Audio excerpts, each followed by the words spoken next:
Не може од кога ќе се завршат сите поставки, некој да ти каже да ќе ти давам штета.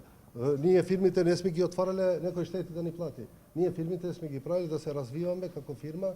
Имаме многу луѓе вработени, тие вработени се долготрајни, не можеш да откажуваш ти договор кога има трајно решение на неопределено време и сега ќе му текне на некој, не можеш да градиш од кога ќе добиеш одобрение. Првенствено, ако не сум имал право законски да градам, тогаш требало да не ни издават одобрение за градба.